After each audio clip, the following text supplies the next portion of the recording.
shall never more be wasted on war. Shall never more be wasted on war. Thank you.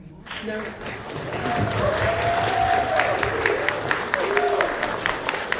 if you can all please remain standing, please. We're going to do an opening ceremony, our flag ceremony.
Thank you. Thank you.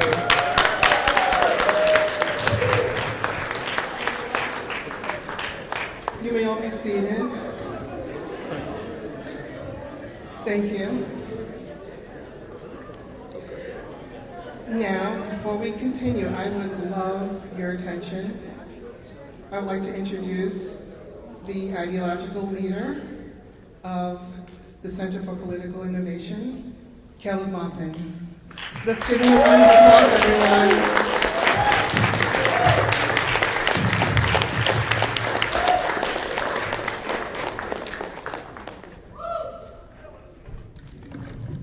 All right, welcome everybody. Thanks for joining us on a Saturday morning. Glad to see you all here. Should be a great day. We're going to have an opening session here honoring some very important voices for peace that we've brought with us, some very special guests. I wanted to start out by quoting from the Book of Rights, which is one of the main texts of Confucianism. The Book of Rites tells us that once Confucius was taking part in the winter sacrifice, and after the ceremony was over, he went for a stroll along the top of the city gate, and he sighed mournfully. And his disciple, who was by his side, asked, "Why do you sigh?" And Confucius replied, "I shall never see in person when the great way is practiced, when the world is shared by all alike, when worthy and able are promoted to office, and men and women practice good faith and live in affection. They do not regard as parents only their own parents, or as children only their own children. The elderly find a fitting close to their lives, and the able bodies all have proper fulfilling work, and the young are provided with an education, and the widows, the orphans, and the sick are all properly cared for. In this age, people hate to see goods lying about in waste, but they don't hoard them for themselves. And they dislike the thought that their energy and ability is not fully used, but they use their strength not for personal selfish gain. In this age, evil plotting does not exist, and thieves and rebels do not arise, so that people can leave their doors unlocked. And this will be the age of great unity." And those are the words of Confucius. But in 1875, Karl Marx wrote, "Right can never be higher than the economic structure of society and its cultural development conditioned thereby. In a higher phase of communist society, after the enslaving subordination of the individual to the division of labor, and therewith the antithesis between mental and physical labor has vanished. After labor has become life's prime want, not only a means of life, after the productive forces have increased with the all-around development of the individual, and the springs of cooperative wealth flow more abundantly, only then can the narrow horizon of bourgeois right be crossed in its entirety, and society inscribe on its banners, from each according to his ability, to each according to his needs." And that last phrase there, from each according to his ability, to each according to his needs, many people don't realize this, but that's actually a biblical allusion. Marx was referring to the book of Acts.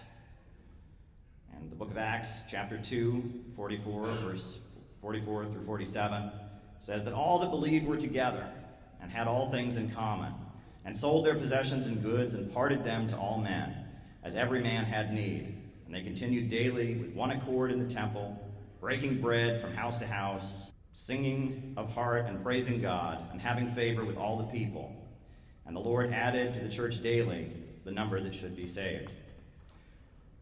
The book of Revelations talks of how God shall wipe away all tears from their eyes, and there shall be no more death, neither sorrow nor crying, nor any more pain, for all the former things have passed away. And Jesus told his followers, "The kingdom of heaven is like a grain of mustard seed, which a man took and sowed in his field, which is indeed the least of all seeds, but when it is grown, it is the greatest among the herbs, and becometh a tree, so that birds of the air can come and lodge in its branches thereof." Now, what I'm saying here is that there's always been an understanding within human beings that we have it within us to build a world free from so much of the suffering and oppression and degradation that we see around us. We have it within us to build beautiful things. Ants have been making their ant farms the same way for thousands of years. Bees have been making their beehives the same way for thousands of years. But just 6,000, 7,000, 8,000 years, human beings have gone from hunter-gatherers in the woods to space travel and iPhones. No other species has the ability to reinvent its relationship with nature the way human beings do. But yet, we live in a time where human progress is being held back. Human progress is being restrained because a small group of bankers and billionaires in Wall Street and in London want to stay at the top of the world. And we need to be very clear that they are keeping the world poor and sowing chaos and instability around the world and fomenting wars and injustice so that they can keep themselves at the top, so that they can stay rich. And this system, the founders of the country fought against the British Empire, and they referred to it as the English system. Henry Charles Carey, who was an advisor to Abraham Lincoln, called it the English system. And Vladimir Lenin called it imperialism, the highest stage of capitalism. And in addition to that, now in Russia and in China, they're talking a lot about geopolitics and civilizations of the land and empires of the sea and thalassocracy and these empires based on controlling trade routes and keeping countries impoverished, holding back development. Whatever you want to call it, that system, globalism, imperialism, that system is the main barrier to human progress. It is the main thing preventing us from building the beautiful world that human innovation and human creativity is capable of building. And the Center for Political Innovation is an organization dedicated to trying to build a movement here in the United States to oppose globalism, imperialism. We need a government of action to fight for working families.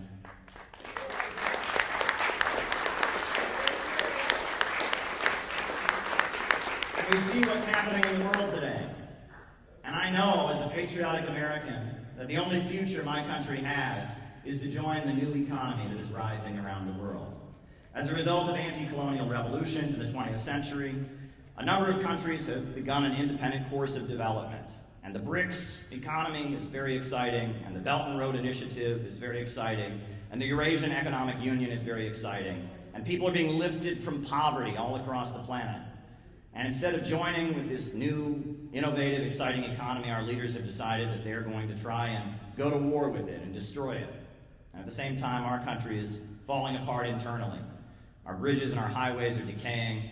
We're having wildfires because our electrical systems are not in proper order. We've got an opioid addiction crisis.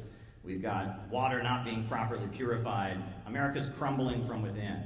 And this is the logical trajectory of a system where a small, wealthy elite are able to dominate and make decisions. And there's a widespread understanding in this country that the people that run the country are not working in the interests of humanity, and they're certainly not working in the interests of the people in this country. They're working in the interests of an international system. People are not being sent to get shot in the Middle East to help people in Illinois or Pennsylvania or Texas or New Jersey. They're getting shot to serve the profits of a wealthy elite. And that's something that people in the red states understand. That's something that people in the blue states understand. That's something that people that are woke understand. That's something that people that are MAGA understand. People in America know something's not right. Our freedoms are being taken away. Our leaders are pushing us into more and more international confrontations and wars, and the living standard is going down. And what we need is a movement to fight for working families, and align and restructure the United States so that we can be part of the exciting growth-based economy around the world, an economy based on physical economy and real economic growth, not speculation and derivative rip-off schemes and the profits of billionaire monopolists. And our organization, the Center for Political Innovation, we have worked very, very hard to try and bring this consciousness.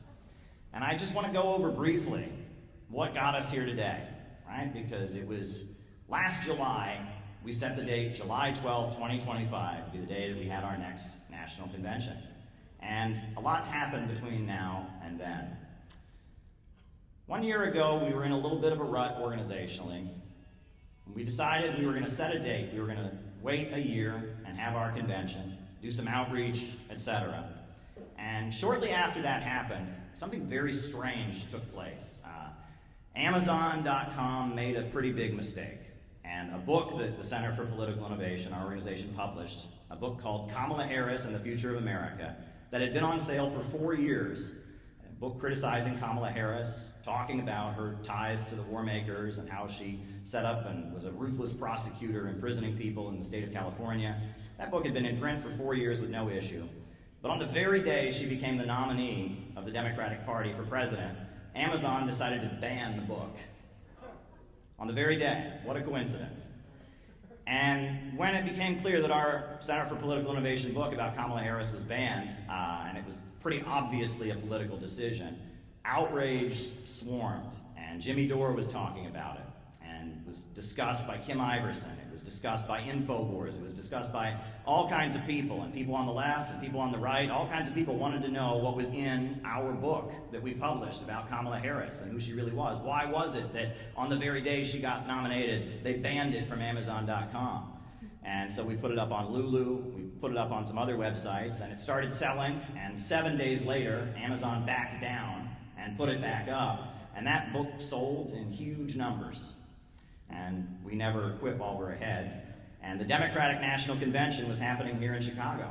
So what did we do? We decided to use the money from the book sales to print the book in bulk. And we distributed 1,000 copies of the book in the streets of Chicago during the Democratic National Convention. And actually, stand up if I mention your name. Gabby and John, a friend of ours named Phil from New York, they all came to Chicago to distribute this book. And outside the Democratic National Convention, over 1,000 copies of our Kamala Harris book were distributed. We also had another pamphlet called Do You Believe in Growth that we had written for the Libertarian Party convention we distributed.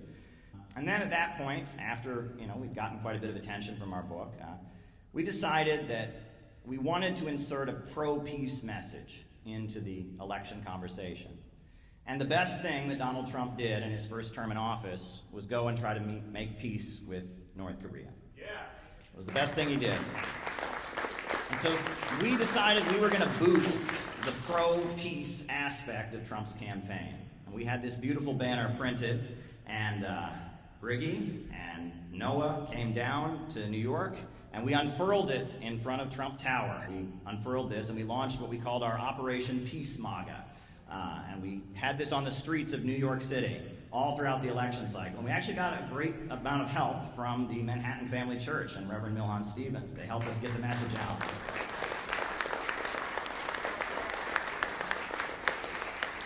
And we were also very proud to be official sponsors of Rage Against the War Machine 2, a pro-peace demonstration in Washington, D.C. that was organized by Angela McCurdle, the Libertarian Party.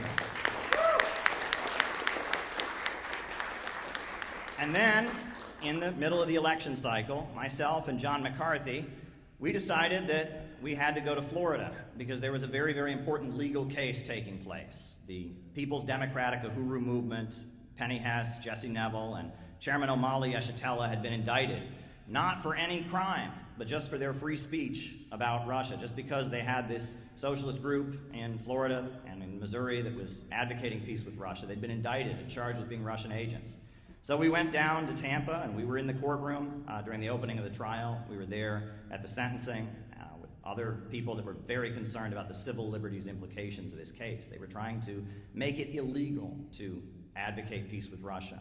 The Biden administration was going out of their way to target anti-war activists, and it was really important that people stood with the Uhuru movement. And Tucker Carlson spoke out in support of the Uhuru movement, and we were very happy to say that they are not in prison at this time. They were acquitted on the main charge of being Russian agents, and they received not one day in jail and not one dime. We expect their conviction to be overturned.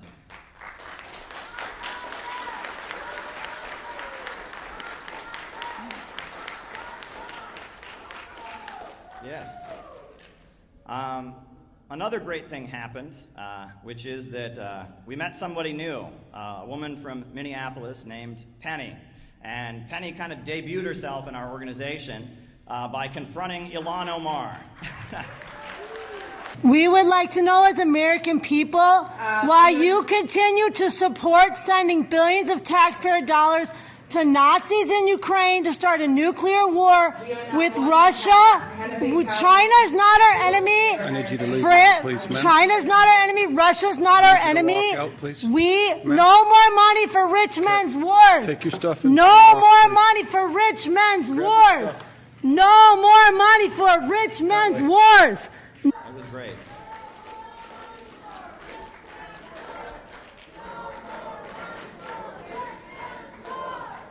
Yes, it was great.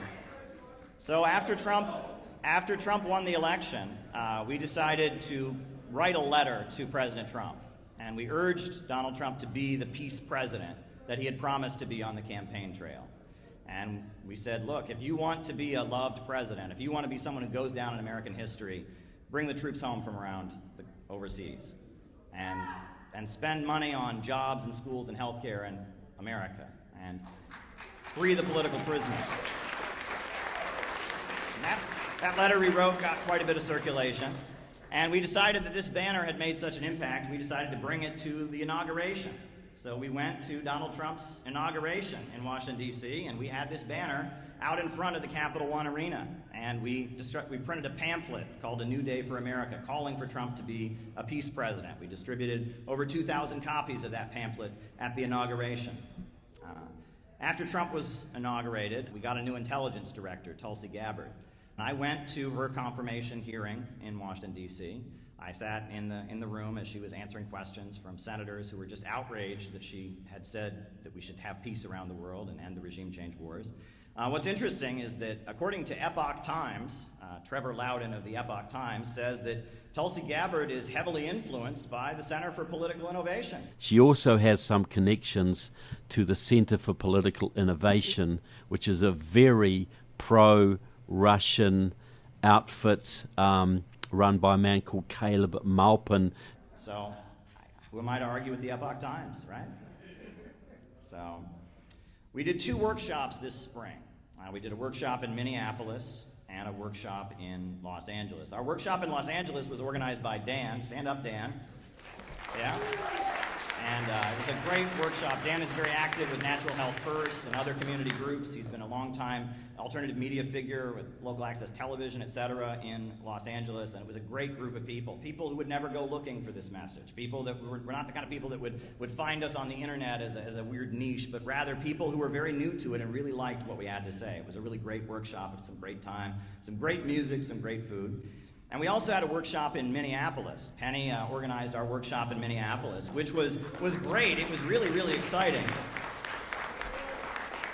What was great about it was, it was a small workshop. We had about 20 people there, but there were about 15 protesters outside.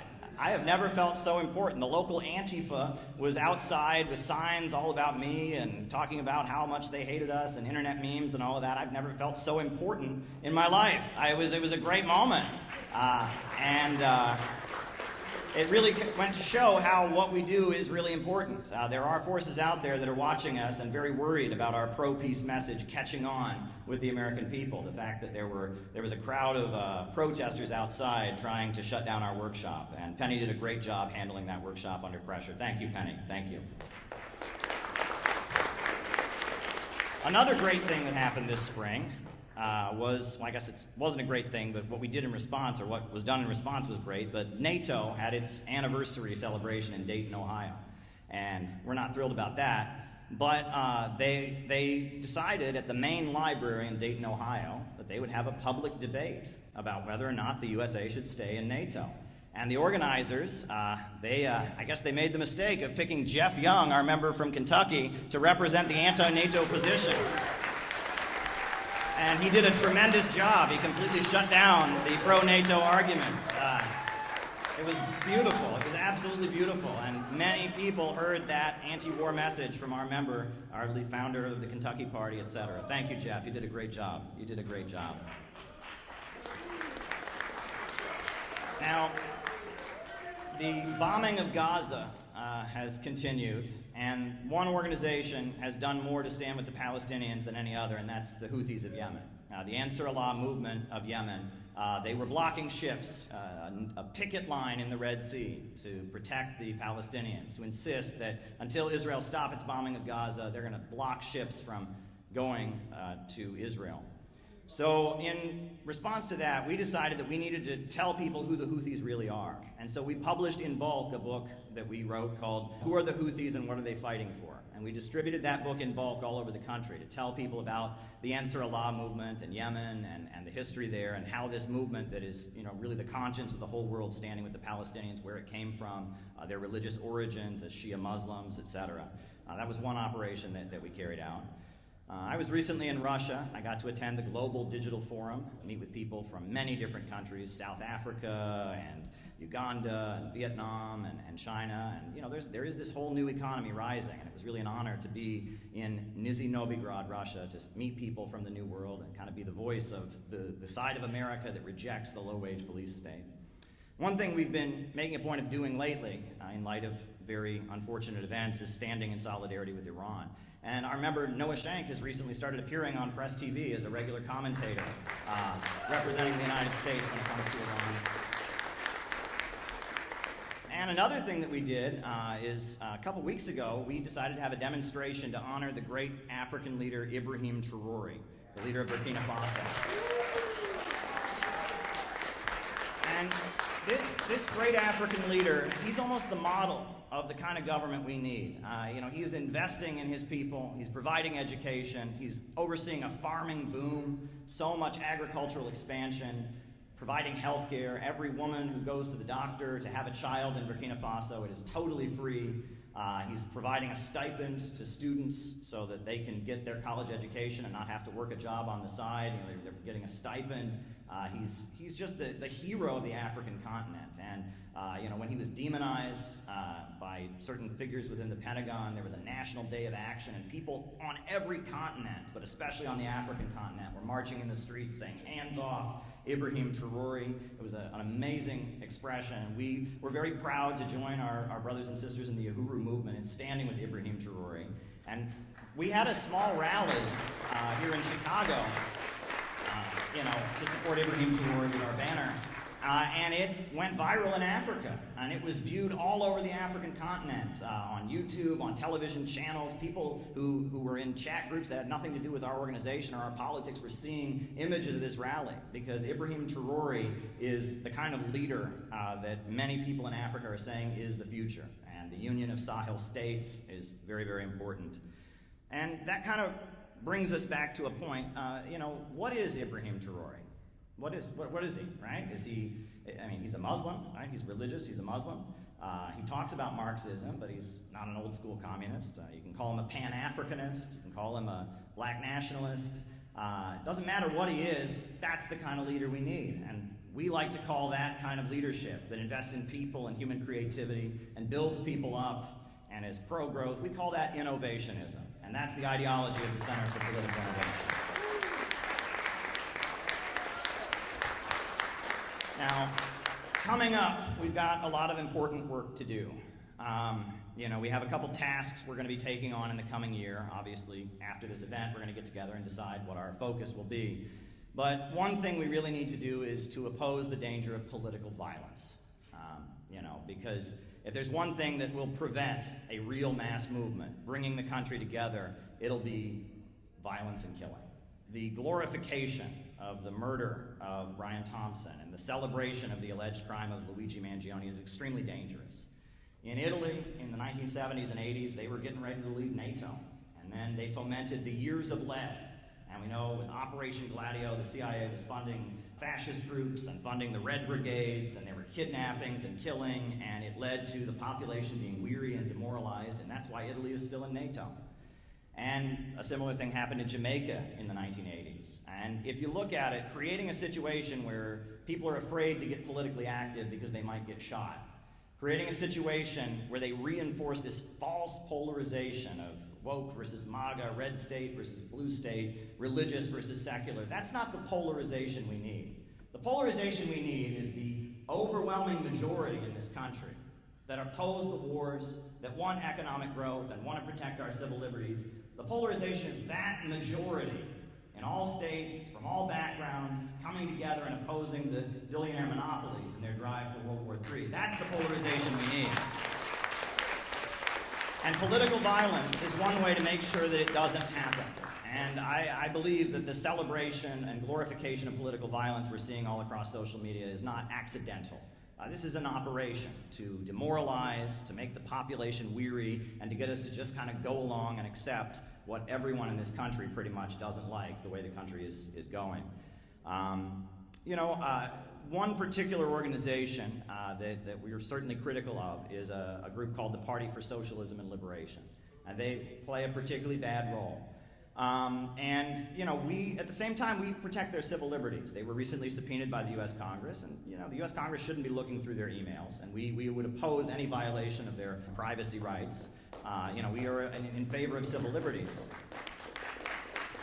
But at the same time, they've played quite a negative role. And little known story is that we all remember what happened when Donald Trump was sworn into office the first time, right? There was all kinds of violence on the streets of Washington, D.C. Cars burned, people were, violent, etc. Well, we caught on to what was happening. and who was promoting it. And it was the Party for Socialism and Liberation had reserved the permits, and they were going to organize a demonstration that would have facilitated another bloodbath in Washington, D.C. When Trump took the oath. And so what did we do? We put out a press release that got widely circulated, and I appeared on George Galloway's television show, and we called on PSL to cancel that demonstration, to not have violence in the streets of Washington, D.C. when Donald Trump took office. Want peace, but I'm very concerned about what the Answer Coalition, led by Brian Becker, is planning. They have staged and got permits for a demonstration that is taking place on that day, and they say it's going to be peaceful, but we saw what happened last time Trump took office. And we know that this demonstration they are planning is going to be utilized by provocateurs, by Antifa elements to try and taint the Trump presidency with violence. The Answer Coalition needs to cancel their demonstration that is taking place on Trump's inauguration. They need to call it off so that they cannot facilitate the provocative actions being planned by the pro-NATO faction of the deep state. So my hope is that the Answer Coalition, which claims to be an anti-war organization, will cancel their demonstration, their rally that is basically going to become a space for provocateurs working on behalf of NATO to destabilize Washington, D.C. If they are truly anti-war, they need to cancel their demonstration. That is my call for the Answer Coalition, for the Palestine activists. They need to call off the provocative demonstration planned for Trump's Inauguration Day. And we raised the alarm, and when Inauguration Day happened, the demonstration that they had was miles away from downtown, and there was not a bloodbath in Washington, D.C., and we think we had something to do with that, and we're very proud of that. The cold weather probably helped too, but there you go. What we need right now is a movement. Podcasts don't cut it.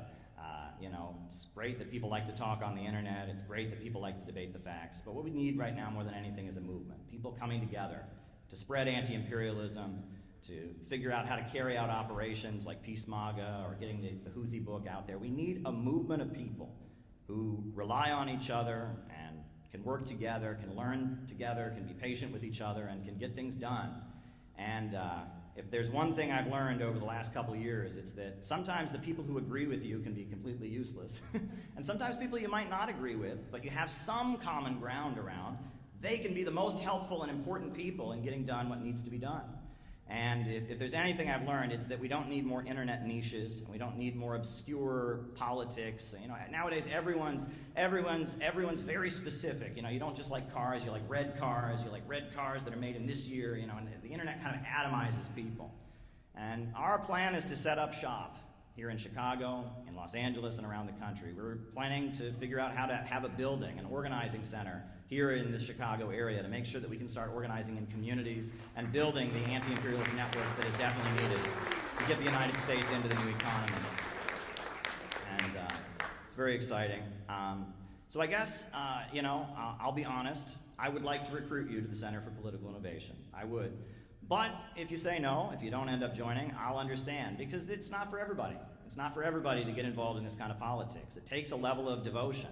I don't want to recruit you to listening to a podcast. I don't want to recruit you to a YouTube channel. I want to recruit you to a way of life of struggling alongside your brothers and sisters and standing in solidarity with countries that are under attack. I'm trying to recruit you to a lifestyle, and that lifestyle isn't for everybody, but those who can take it on find it to be very, very rewarding. And if it's right for you, you should join our organization. Dues are $15 a month, and if you become a member, we can connect you with other people around the country.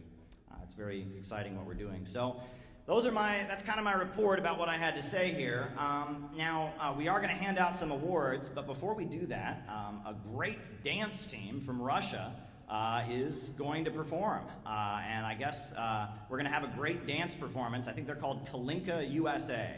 And they're going to give us a dance performance. So I guess if they want to make their way up to the stage, we're going to have a dance performance, and then we'll continue with our awards ceremony. So we'll just looking for the dancers. Go ahead.